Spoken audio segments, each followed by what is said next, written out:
Assalamualaikum warahmatullahi wabarakatuh. Perkenalkan, nama saya Nabila Bibi dengan NIM 21042177. Izin menjelaskan tentang tugas pertemuan 3, yaitu ruang lingkup MSDM. Yang pertama yaitu perencanaan. Perencanaan adalah proses yang sistematik mengkaji kebutuhan atau rekrutmen sumber daya manusia untuk menjamin tersedianya tenaga kerja dalam jumlah dan mutu yang sesuai pada saat dibutuhkan. Dengan kata lain, SDM adalah proses penentuan jumlah dan mutu atau kualifikasi SDM di masa yang akan datang. Terdapat 4 tahapan bagaimana suatu perencanaan itu dilakukan, yaitu pertama menetapkan tujuan, selanjutnya membuat rencana tindakan, yang ketiga mengevaluasi kemajuan, dan menilai kinerja secara keseluruhan. Yang kedua ada rekrutmen dan seleksi.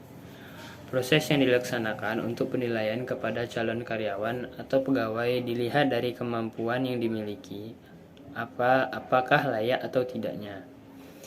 Rekrutmen atau penarikan adalah proses menarik perhatian sejumlah orang dan mendorong mereka untuk melamar pekerjaan pada suatu organisasi. Sedangkan seleksi adalah proses untuk memilih orang-orang dari sekumpulan pelamar yang paling cocok dengan posisi yang ditawarkan dalam organisasi. Proses seleksi juga dapat dikatakan memiliki struktur corong. Jadi ketika Anda memposting lowongan pekerjaan, Anda mungkin akan memperoleh 50 kandidat yang melamar. Selanjutnya, Anda perlu memilih 5 kandidat untuk mengikuti proses seleksi mendapat tawaran pekerjaan. Yang ketiga, penempatan. Penempatan adalah proses peletakan posisi tenaga kerja sesuai dengan bakat dan kemampuan yang dimilikinya. Proses ini dilakukan untuk nantinya seorang kandidat atau calon yang telah terpilih diletakkan sesuai dengan jabatan dilihat dari kemampuannya tadi. Yang keempat ada pengembangan.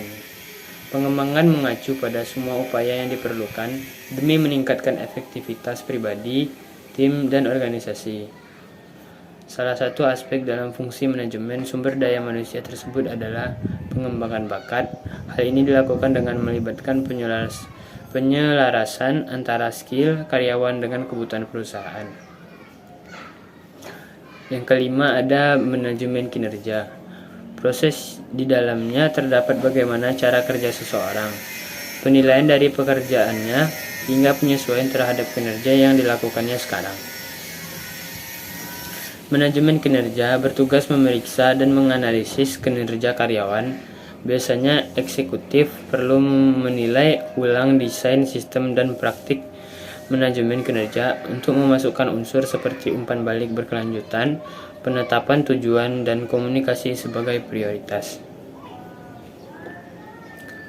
Yang keenam, kompensasi. Proses di mana seseorang telah melakukan suatu pekerjaannya sesuai dengan aturan dari perusahaan, lalu diberikan balas jasa dari hasil pekerjaannya yang telah dilakukannya. Ini juga berfungsi dalam motivasi mereka agar tetap mempertahankan dan meningkatkan kinerja mereka ke arah yang lebih baik.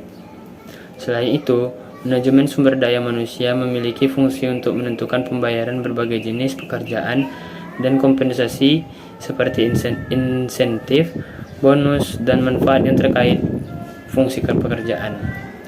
Ada 3 macam kompensasi, yaitu yang pertama kompensasi finansial langsung. Adalah kompensasi berupa materi yang diberikan secara langsung.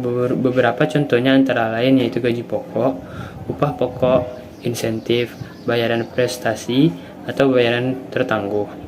Yang kedua, kompensasi finansial tidak langsung adalah kompensasi yang diberikan kepada karyawan namun tidak langsung berbentuk uang meskipun tetap dibayar oleh perusahaan.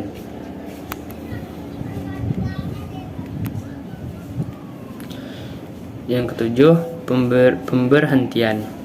Pemberhentian disebut juga dengan PHK atau pemutusan hubungan kerja, yaitu pemutusan hubungan kerja karyawan dari suatu perusahaan.